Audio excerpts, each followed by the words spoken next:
What's up, everyone? This is DraftKings picks and betting lines for UFC Phoenix taking place on Sunday. All right, let's just get started. Our first fight, according to the DraftKings schedule, is Cyril Asker versus Dmitry Smoliakov.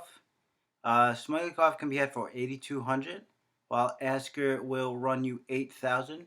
And the betting lines are Asker at minus 120, while Smoliakov is a plus 100. Um, this is another one of those weird heavyweight fights that is probably going to be over early. Uh, we have a guy like Asker who likes to go to war, likes to trust his chin way too much. You'll see him in fights get hit and then just smile, like almost like he doesn't even try to defend. Just wades into the fire and hopes that he gets the best of it. Now, he does also have a wrestling game, but when the wrestling game gets stifled, he sort of has a tough time. We saw that in the Cannonier fight where he was unable to get Cannonier to the ground, and then Cannonier viciously knocked him out.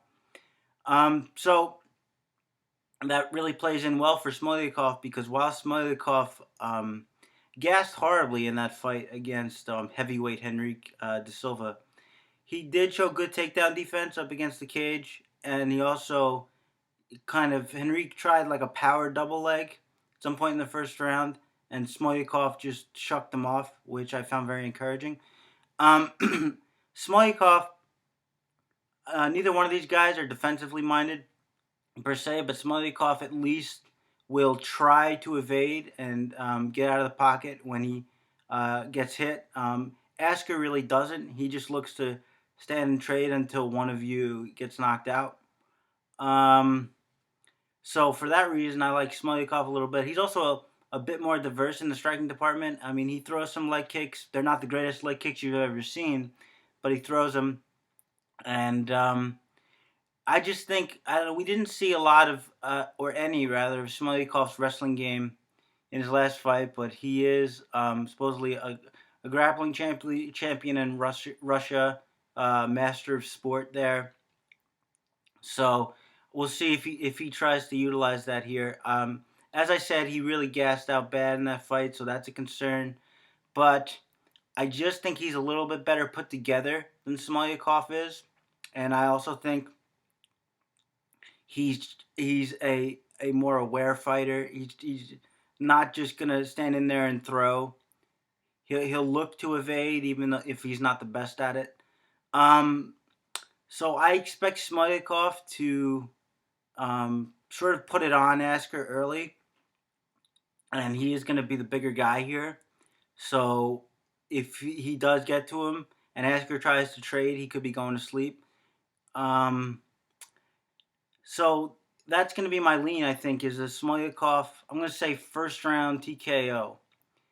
Not the most confident of reads. It's hard to be confident with heavyweights in general, but especially with these two guys. But I do think that Smoliakov gets this done more often than not. Wouldn't touch the money lines. I think they're way too close for what's essentially going to be a coin flip with maybe a tiny bit of insight and edge around it. But I do like the under 1.5 at minus 120. You could hit that all day pretty comfortably.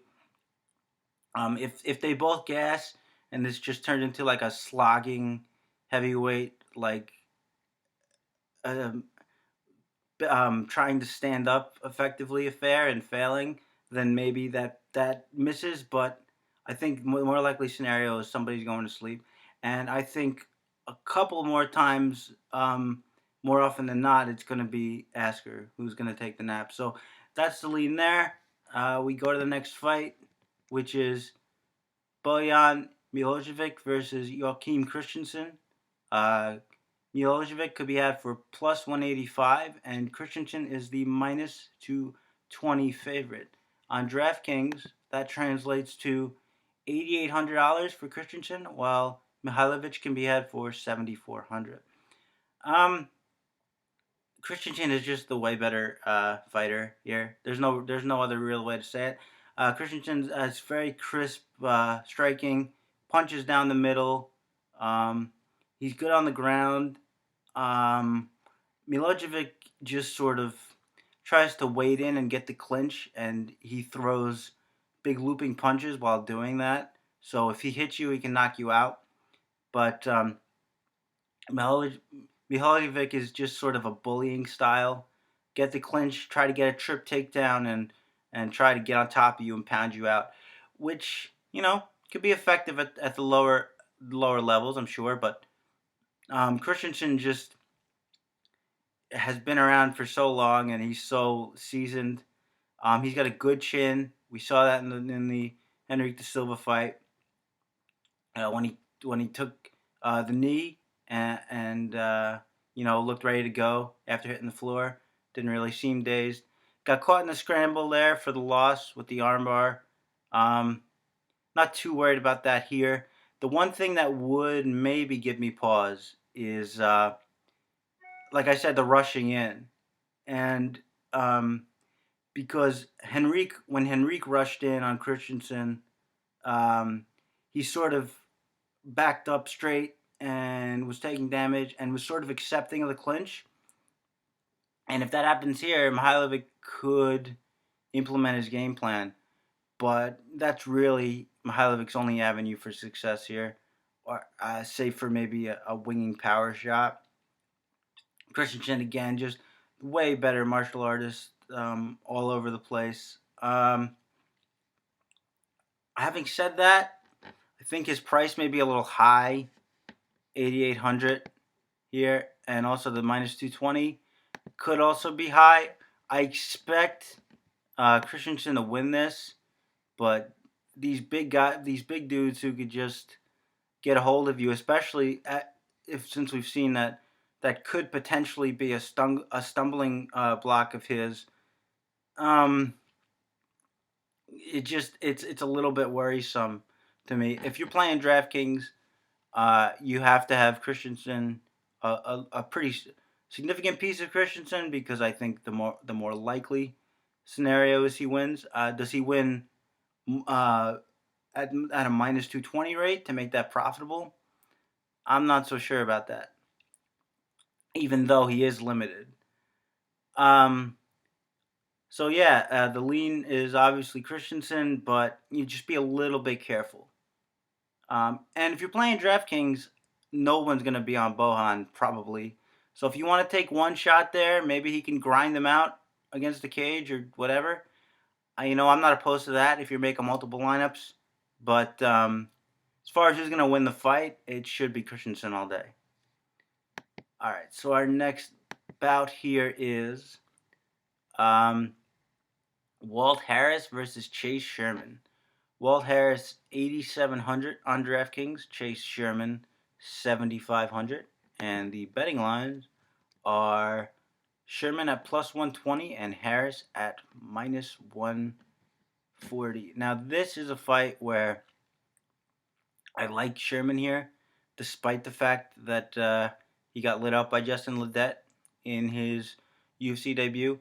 He did one thing in that fight that I really liked, which is punctuated his combinations with leg kicks, which I always like when a fighter does that, and I like his willingness to throw leg kicks, and they're hard, and I like it specifically here, that is, because Harris, in his fight against Shamil Abdulrahimov, I think, was very susceptible to leg kicks. Didn't even seem like he wanted to check him. I think he checked one kick the entire fight, but other than that, it was just wide open for him. And I just feel like Walt Harris, I mean, he's got good hard body kicks, but he's just too tentative in there.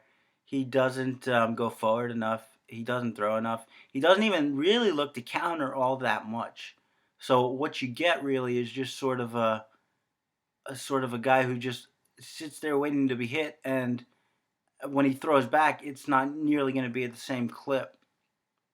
Now, he can obviously land a shot and knock Sherman out, but I like Sherman to be more active here. I like Sherman to I don't want to say be the more diverse striker, but be diverse enough to get it done to sort of frustrate Harris. And Sherman doesn't really move his head when he throws, which is concerning, but he does come in moving his head. He tries to come in feigning, but then he throws his strikes and he leaves his head on the center line. So that could definitely be an issue. Um, but overall, I'm gonna take Sherman here to sort of be the busier fighter and potentially get a decent TKO in this spot. At plus 120, um, which is the betting line, I don't think I take that. It's sort of like the Cyril Asker fight where the lines are too close. You got the minus 140 for Harris there. I think that's way too close. I also wouldn't necessarily trust the under overs in this spot. Plus 110 for under, which is kind of tempting, but we saw Sherman go the distance.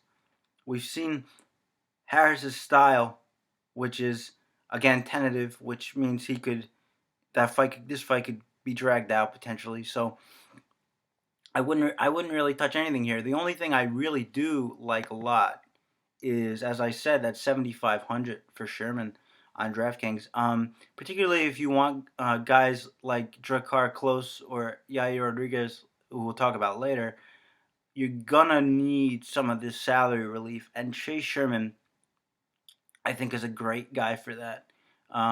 He kind of got embarrassed in that fight against Ledet, which I guess is why DraftKings is so low on him.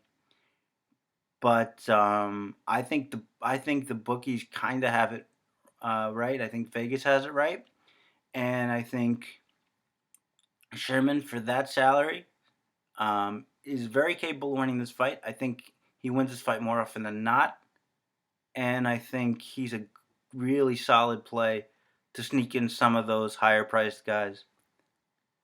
So all right, the next fight, Nina Ansaroff versus Jocelyn Jones-Lybarger. They are both 8,100 on DraftKings, and the line is plus 115 for Lybarger and minus 135 for Ansaroff. This is a spot where I really like Ansaroff. I think she's a really good anchor play if you're playing DraftKings. I don't really see how Jones-Lybarger hurts her. Jones-Lybarger likes to paw with her jab. She sometimes throws in bunches, but even when she does, she's very counterable. And Ansaroff loves throwing that hook. And the problem, one of the major problems with Lybarger is she tends to lean into her jab a lot, and that even opens her up for more comeback on the strikes. And Ansaroff is, I believe, she's a BJJ purple belt, and she just seems like the way better fighter all around here. Despite a less than stellar looking record, she has, I believe, 4 stoppage TKOs out of her 6 wins, so it's definitely capable. Jones-Lybarger is tough. I believe she's never been finished, but I think this is a sneaky candidate for a TKO in this spot. I also think it's really worth mentioning that Ansaroff is training pretty much exclusively with Amanda Nunes. I don't think I think that's going to be a major advantage for her. I mean, Nunes, if you don't want to call her the best fighter in the bantamweight division, which she might be.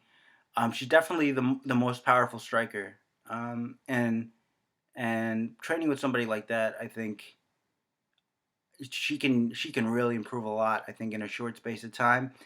And I loved what she did in the Kish fight, because Kish is the person who just charges at you, and she was just angling off and striking, and I love that. I love the fact that she didn't back down, that she stays in there and tries to throw. And against a guy like Jones-Lybarger, who, like I said, doesn't have a lot of power, I really think that could pay dividends. So look for Nina Ansaroff. I would definitely take that bet at minus 135. I think that's a nice, safe play. And I also think on DraftKings for the 8,100, that's another anchor in that in that lineup. or maybe our first anchor, I should say, in that lineup. Certainly, a lot more salary relief than Christansen would be, and I think maybe even a tad bit safer. So let's go to the next fight, which is Klose versus Devin Powell. Klose, the second highest fighter in DraftKings at 9,000, while Powell will run you 7,200. As far as the betting line, uh, where are you? There you go. Powell is a plus 195 dog, while Klose is a minus 230 favorite. Now this fight seems strange, almost like a trap fight. I know, because when you look at the tape, Klose is just miles ahead in striking, in comparison to Powell. Powell is more of a BJJ guy. He's got a really good defensive guard. Likes to lock up triangles and go to work. But his striking it seems very labored to me. Particularly his kicks seem very labored. Klose, on the other hand, he's got good crisp striking. He throws in combinations. He pushes forward. He's good in the clinch, knees and elbows. The one thing I would say here is that we don't know a whole lot about Klose's ground game. We know that he's a wrestler. He's had 1,000 wrestling matches. He said he's been wrestling since he's 14. You can get a video of him on YouTube of competing in the Arizona BJJ tournament in a white belt in 2013. Now 4 years with a guy who's determined and is training and is athletic. He can really do a lot. So I would expect that if he's been training that this whole time, and it seems like he would be, that he would have grown by leaps and bounds at this point. We haven't seen it, so all we can do is speculate. But still, I'm going to take Klose to win this fight every time. I guess Powell can rip off a sub, but I wouldn't bank on that. Powell is also not. He's more of an opportunistic jiu-jitsu player. He doesn't really shoot takedowns all that much, although I have seen him do it before. But yeah, if this fight stays standing, I don't think it'll be close. Haha. But no more of that, I promise. But yeah, so Klose is gonna be my lean here. I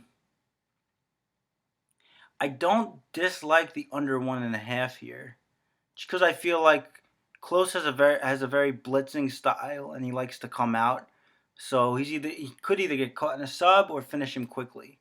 I think finish him quickly is the more likely scenario, but for the under 1.5, doesn't matter who wins, just as long as it finishes. So that's going to be my pick there, Klose. Just be careful with the minus 230 on DraftKings. Like I said, you're going to need some of that salary relief to fit him in, but you're going to want him in there at least a couple of places. He's a very, very dynamic striker who at least has some semblance of a wrestling game. So we definitely like that.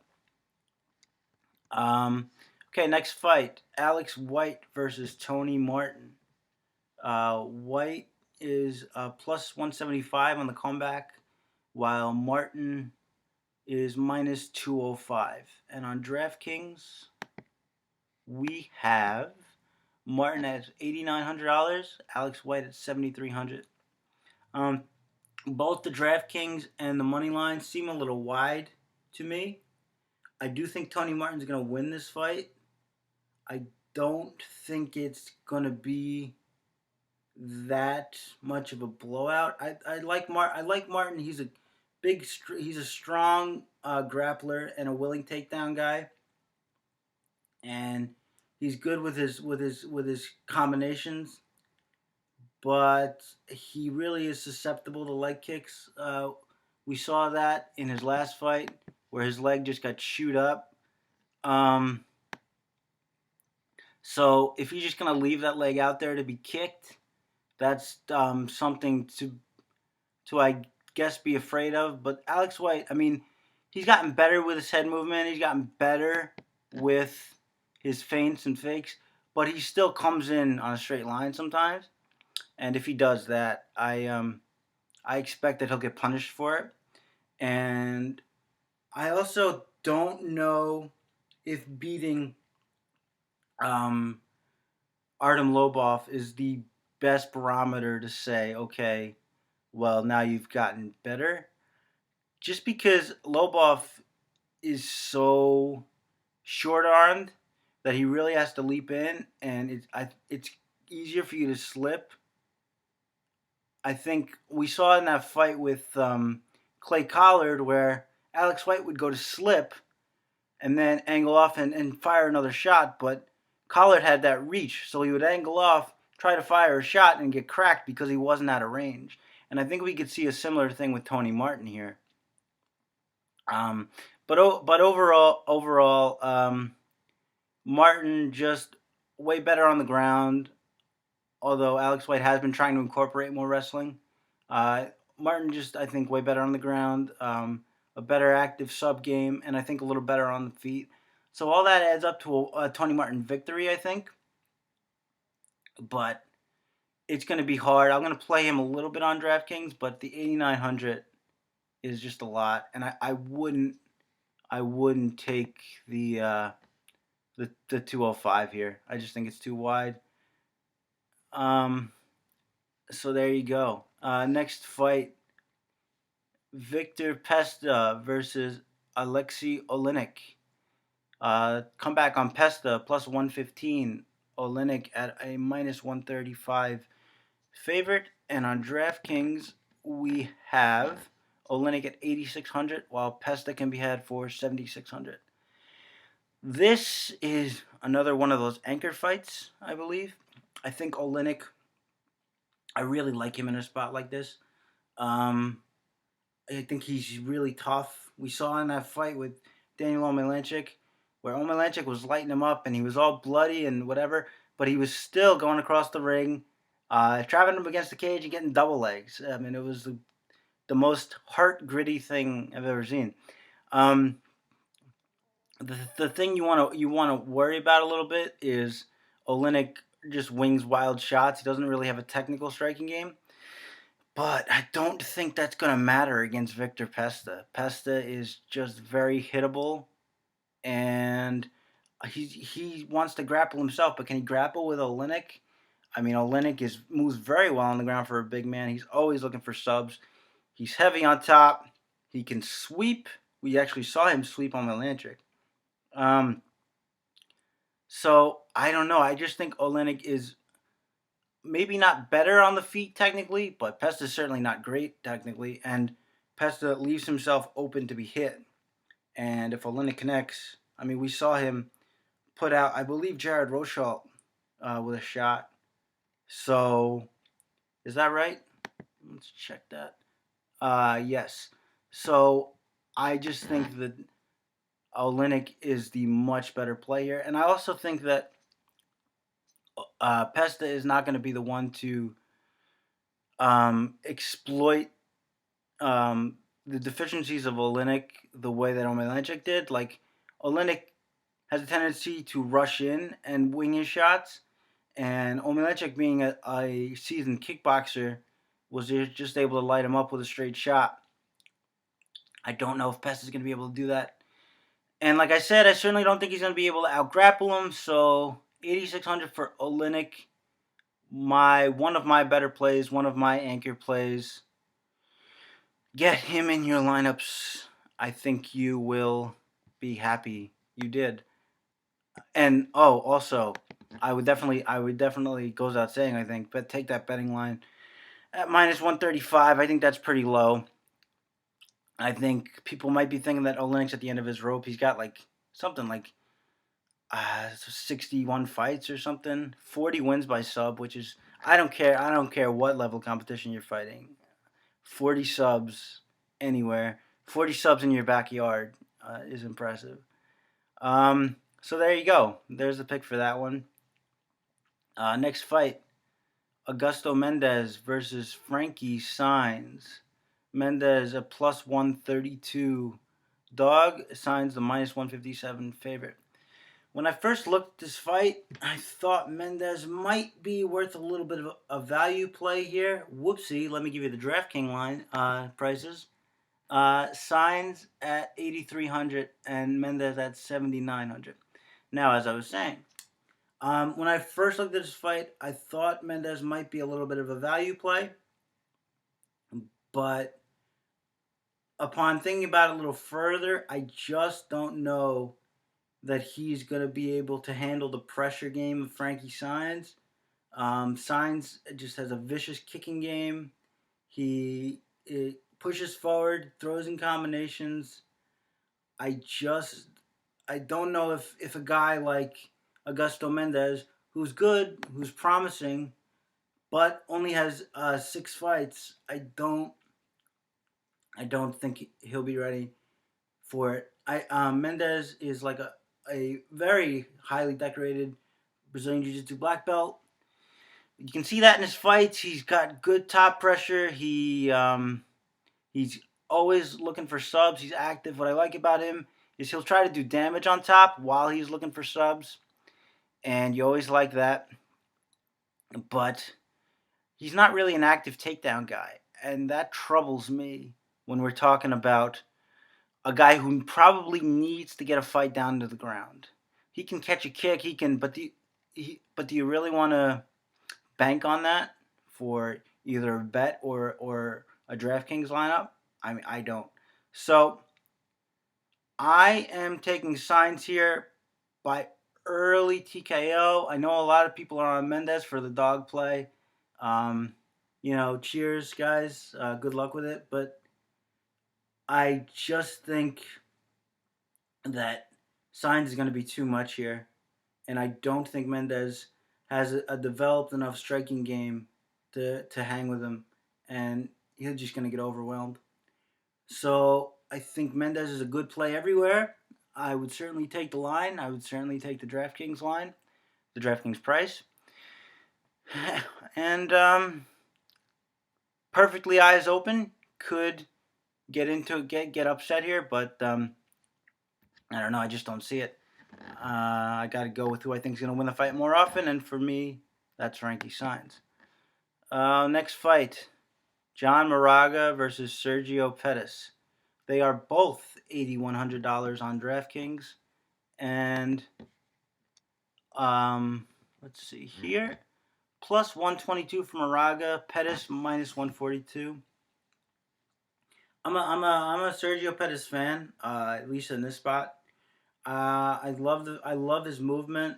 I love his technical striking, and I love the fact that he's going to have a reach advantage in this fight because Moraga was really getting countered pretty easily in his last fight. That's basically how he lost the fight. Is his opponent stays at distance, he tries to throw a shot, slip counter, and that was pretty much the fight. Moraga can, of course, be dangerous if you firefight him, which could in itself be dangerous because we saw Sergio Pettis get into a firefight with Ryan Benoit, and it didn't work out for him. Left hook on the jaw, put him down. But if he fights a smart fight where he's staying on the outside and not trying to wrestle, which he has been doing lately, although he is good in scrambles, but he's much better served, I think, keeping this on the feet. And if he does that, I just think he'll be able to pick Moraga apart. So the minus 142 on Pettis, I think, is okay. It's pushing the limit of what I would like to put on him. But I think that's right where it is. As long as it stays right there, minus 142, I'm okay with the bet. And for DraftKings at the 8,100, I mean, I don't know. Because I don't think he finishes John Moraga. So I think this is a better play for Vegas. I think you can spend your money elsewhere. Although 8,100 is pretty cheap. And if you're looking for a fill with a guy who should win his fight, you might want to take Pettis there. Depends on the integrity of your lineup and what you need to fill out for those big heavy hitters. Okay, so next fight, Ben Saunders versus Court McGee. DraftKings price for Ben Saunders 8,400. Court McGee can be had for 7,800. And the betting lines are as follows. Minus 110 for each fighter. So okay, I like Ben Saunders. I like his kicking game. I think he uses his length well. I wish he wouldn't throw standing side kicks. I wish he would just keep the more traditional MMA kicks because I don't think the standing side kicks do much. But in any event, he's very good on his back. He's a good grappler. Um, he's good in the clinch, which I like here because in the latter half of Court McGee's fight with Dominic Steele, that's basically what Dominic Steele did, was able to bully him up against the cage. And if Saunders does that, I think he could land some good offense there and score pretty well. My problem with Saunders is that he gets clipped by guys he probably shouldn't get clipped by. He was getting hit a lot in that Robertson fight because he doesn't move his head, and I hate tall guys. Kind of like what I was saying about Neil Magny whenever the last event was 2 weeks ago. I don't like these tall guys who, aren't really engaged in being tall fighters, and they're capable of getting the distance close on them by the smaller guy and getting hit. That always kind of scares me. But I like Ben Saunders. He doesn't do it enough, but I like Ben Saunders when he's popping that jab and using the kicks. Using the jab even just as a rangefinder or to keep the opponent off. I like it. Court McGee is a very willing wrestler, and we've seen him spam takedowns before. So if he does that, he could potentially grind to a decision, or he does have power. He stung Dominic Steele in that the opening seconds of that fight, but he's not the most accurate striker, so I'm not too worried about that. I'm going to pick Saunders here. I think that Saunders should get this done despite his deficiencies. I think the kicking game should be good. I think if Court McGee does decide to take him down, off his back should be good, although Court McGee has never been subbed, I don't believe. So I will take Ben Saunders by decision here. That sounds about right. I just think ultimately he's going to be able to do a bit more. And I like that dynamic up against the cage if Court McGee is once again accepting of, or if he cannot stop the clinch. So, okay. Next fight. Joe Lauzon versus Marcin Held. 8,500 for Joe Lauzon on DraftKings. Marcin Held will run you 7,700. And also the betting lines. There we go. Marcin Held at plus 100. Joe Lauzon at minus 120. Marcin Held was having success in that fight with Diego Sanchez on the feet, but wanted to go to the ground, it seems like. And once he got there, he kept employing leg locks, which kept forcing him to lose position because when you defend the leg lock, the other guy's hands are on your legs, so you can punch him in the face. You can get back over and get on top. So he kept losing position that way. He did, of course, have the tight guillotine that Sanchez managed to get out of by walking the wall, which was crazy. But, I mean, even though Held was having success striking in this fight, I think that's easier to do against Diego Sanchez than it's going to be to do against Joe Lauzon. I think if he tries to pressure Joe Lauzon and strike with him, he's going to be disappointed. I think Joe Lauzon is more powerful and is going to stay in the pocket and fight with him.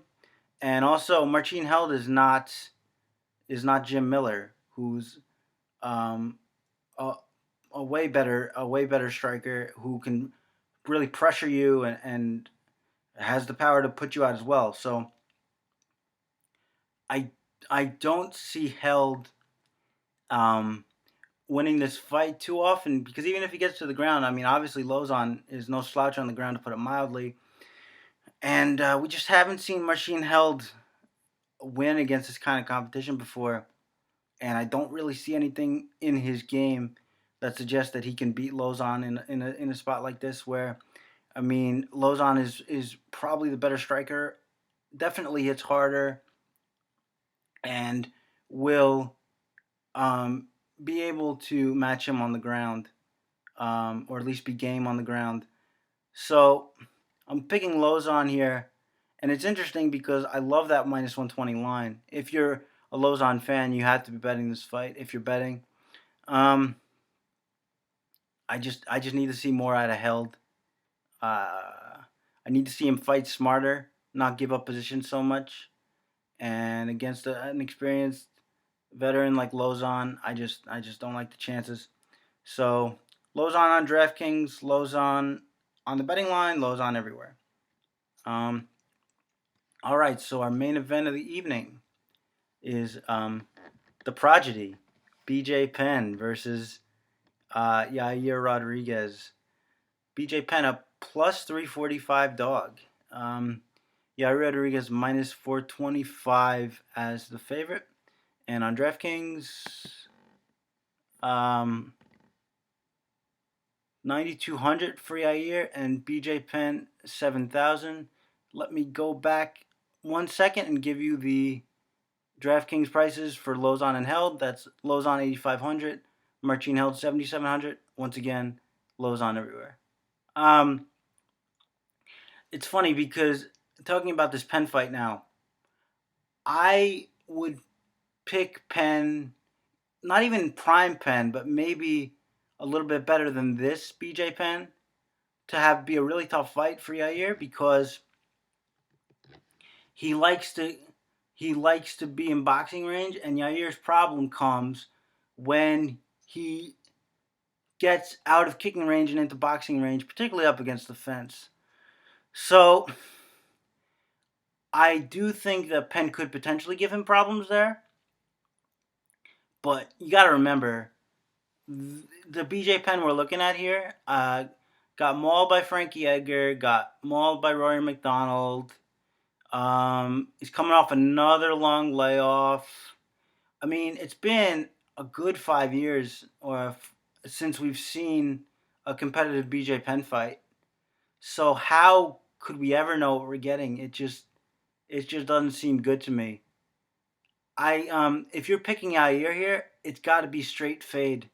I don't see any. I mean, if you're picking Penn here, I should say, it's got to be straight fade. I don't see any other way you could do it.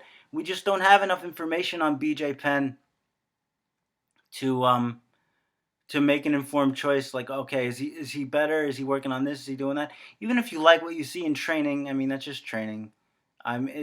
It doesn't make up for what we've seen in his past few fights, or the length of layoff. So I'm going Yair Rodriguez here, probably to finish him with a kick early. I just don't think Penn can deal with his speed at this point in his career. I think Yair probably knocks him out. But if you want to take a wild card shot on Penn, especially on DraftKings where he's only 7,000, I wouldn't recommend it if you're only making one lineup. But if you're making a couple and say, maybe Penn can get in boxing range and land that shot, or maybe he does want to take him to the ground. Although it's worth noting that Yair Rodriguez is really good in scrambles, so that's something. But the only prediction to make here is Yair, in my opinion. If you're going for Penn, Godspeed, but I just don't see my way clear of doing it. All right, so there you go. That is another UFC fight card predictions video. Let me know what you think in the comments below. Let me know who you're picking. Follow me on Twitter at RealChrisOlson. And best of luck on the card, no matter what you're playing. Thanks a lot for watching. Thanks, everyone.